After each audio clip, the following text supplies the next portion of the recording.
सुप्रभात बच्चों। कल जिस विषय पर मैंने आपके समक्ष अपना विचार प्रस्तुत किया था, वही विषय आज भी है, जो आपकी पाठ्य पुस्तक, जो एक पूरक पाठ्य पुस्तक है, लघु उपन्यास के रूप में 10वीं वर्ग के छात्र छात्राओं के लिए बोर्ड के द्वारा यह प्रस्तुत है। इसके नाम है कृतिका भाग 2। उसका प्रथम चैप्टर है, प्रथम पाठ है माता का अंचल, अर्थात माँ की गोद। यह शीर्षक कितना मार्मिक, कितना आत्मिक, कितना स्नेहासिक और कितना यथार्थ है, इसी से लेखक शिवपूजन सहाय जी की लेखन क्षमता, सोच और उनकी विलक्षण प्रतिभा का जो हमें परिचय मिलता है, वह वास्तव में अद्वितीय है, काबिल तारीफ है। हालांकि इसमें उन्होंने अपने शैशवावस्था का वर्णन किया है और अपने शैशवावस्था के काल में वो बच्चों के साथ किस किस प्रकार का खेल खेलते थे, कैसे सारा का सारा दिन वो काटते थे, और उन्हीं खेल खेल में बिताते हुए समय में उनके जीवन में एक ऐसी नई मोड़ ला दी, जिस मोड़ ने लेखक को अपने शैशवावस्था की उस घटना के लिए पाठकों को बताना अनिवार्य कर दिया, और वे अपने ही बचपना अवस्था का वर्णन कर बाल्य जीवन के तमाम सुलभ स्वभाव, बाल्य क्रियाएं, इन सभी चीजों पर बड़ा ही सुंदर ढंग से प्रकाश वो डाल पाए। कल मैंने चर्चा की थी कि मूसलाधार बारिश हो जाती है, बच्चे गाछ के नीचे दब जाते हैं और इस तरह सट जाते हैं जिस तरह एक कीड़ा होता है, जानवर के शरीर में ही पाया जाता है।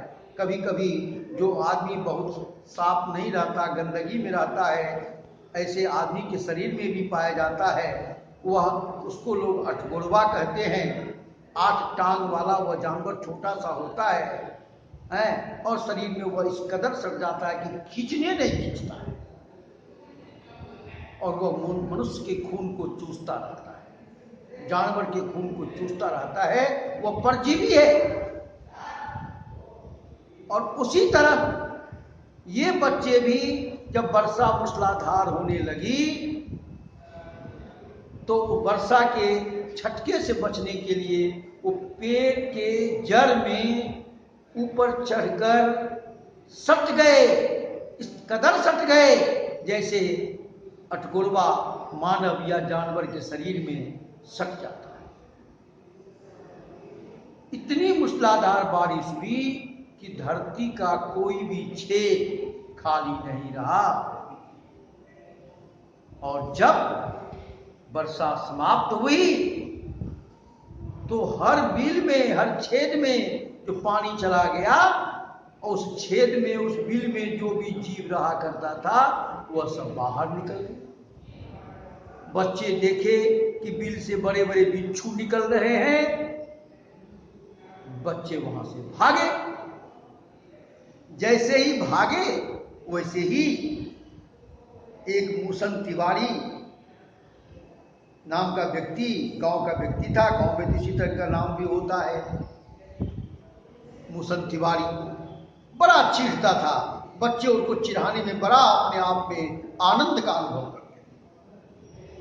उसमें एक बैजू नाम का लड़का था, वो बहुत ढीठ था, मैंने बताया था। वो चिढ़ा दिया, बुढ़वा बेईमान मांगे करेला का चोखा। बुढ़वा बेईमान मांगे करेला का चोखा, यह बात उसको इस कदर लगी कि वह दौड़ने मारने पर आमदा हो गया। बच्चे भाग गए, बच्चे नहीं मिले तो विद्यालय चले गए, विद्यालय के शिक्षक से शिकायत कर दी और विद्यालय से 4 बच्चे आए। बैजू तो भाग गया, लेकिन इनको पकड़ करके टांग करके ले गया। मास्टर साहब से अच्छी इनकी धुलाई हुई, स्वागत हुआ।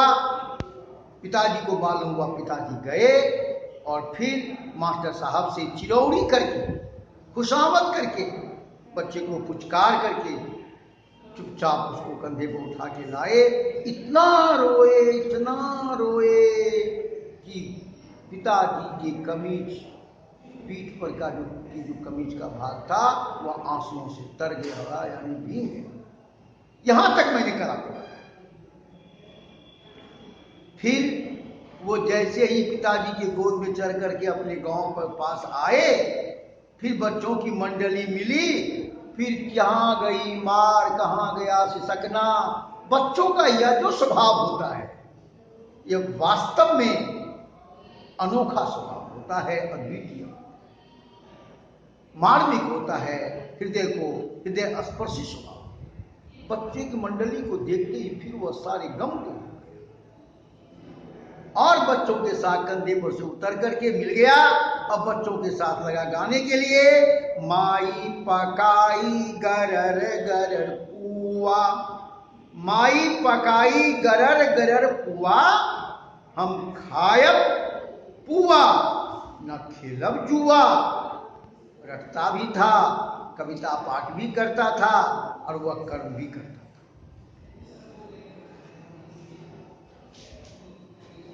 एक साथ हम लोग, ये बच्चे मकई के खेत में घुस गए, जहां ढेर सारी चिड़िया। वे चिड़ियाएं बच्चों की मंडली को आते देख उड़ गई, एक भी चिड़िया हाथ नहीं आई। उस गांव के लोग भी बच्चों के इस हरकत को देखकर हंसते हंसते लोटपोट हो गए। उसी में से किसी ग्रामीण ने कहा कि बच्ची और बंदर पीर पराई नहीं जानते, दूसरों के दुखों को नहीं जानते। इसके बाद जो घटना घटी उनके जीवन में, वह अद्वितीय घटना थी और उसने मां की गोद को अपना सबसे बड़ा संरक्षक, सबसे बड़ा सुरक्षा की जगह, सबसे बड़ी सुरक्षा की जगह और एकदम इत्मीनान की जगह बना दिया। इसी बीच में वो खेलते खेलते एक ऊंचे टीले पर चले गए। टीले पर चूहे के बिल को देखा और वहां पर जो गड्ढा था, उस गड्ढे से पानी ले लेकर के उस बिल में बच्चे देने लगे। देते ही फिर क्या था, चूहों की रक्षा करने के लिए चूहे तो नहीं निकले, क्योंकि चूहे तो गणेश जी की सवारी है। और पिताजी के गले का हार सांप चूहे की रक्षा के लिए निकल गया। जैसे ही उन्होंने सांप को देखा, बच्चे सर पर पांव रख करके इस कदर भागे, उसे लगा कि सांप मेरे ही पीछे दौड़ रहा है। सब बच्चों की मानसिकता इसी ढंग की थी। सब बच्चे गिरते पड़ते, कभी किसी का दांत टूटा, किसी का टांग टूटा, किसी का माथा फूटा, लेकिन रुका नहीं। चोट लगने के बावजूद भी लहूलुहान हो गए, कांटे गर गए। बच्चे बेतहाशा भागते भागते आए। पिताजी बाहर में थे, लेकिन अभी पिताजी पूछते रहे, क्या हुआ क्या हुआ क्या हुआ। एकदम हल्का हुआ, हल्का सा वाह वाह सा सा सा सा करते हुए वो निकला और जा करके माँ चावल बीन रही थी, एकदम माँ की गोद में जाके छुप गया। डरने लगा, कांपने लगा। माँ पूछा क्या हुआ क्या हुआ, एक ही जवाब देता था, माँ सांप सांप सांप सांप। स्पष्ट रूप से वह सांप पूरा शब्द नहीं बोल पाता था, क्योंकि उसे इस बात का भय था कि कहीं मैंने सांप की शिकायत माँ से कर दी तो सांप आके मुझे डस लेगा। ये बच्चों का स्वभाव देखिए। पूरा नाम भी नहीं लेता था, जोर से भी नहीं बोलता था, बच्चे की नाजुक हालत देख करके माँ से नहीं रहा गया। माँ चिल्लाने लगी, रोने लगी। वो दौड़ करके गई, हल्दी पीसी, हल्दी पीस के लाई और पूरे बदन पर लगाई, पूरा पोंछ दिया देह हाथ। और धीरे धीरे धीरे धीरे बच्चा जब देखा कि अब हमको कहीं कुछ नहीं है, तो माँ की गोद में वह तसल्ली पाई। कांप रहा था, रोंगटे खड़े हो गए थे, आंखें खोलना चाहते थे पर डर से आंखें खोल नहीं रहे थे। मेरे बार बार रोते हुए देखकर माँ मुझे गले से लगाती और रोती रहती थी। इसी बीच बाबूजी दौड़े आए और मुझसे माँ की गोद से लेने लगे मुझे, पर मैंने माँ के आंचल की प्रेम और शांति के चंदोवे की छाया नहीं छोड़ी। चंदोवे मतलब शामियाना, वो छाया, वो छत जहां बच्चे को तसल्ली मिलती है। चाहे कितनी भी दिक्कत में बच्चा क्यों नहीं हो, कोई कितना भी प्रेम क्यों नहीं करता हो, लेकिन अत्यंत संकट की घड़ी में बच्चे के अंदर यह विश्वास जग जाता है कि माँ की गोद से बेहतर दूसरी कोई जगह नहीं होती। बस इसी बात को व्यक्त करना चाहते थे लेखक, और आपके समक्ष माता का अंचल का शीर्षक लिख करके उन्होंने यही कहना चाहा कि माँ की गोद बच्चों के लिए सबसे सुंदर संरक्षण की जगह है।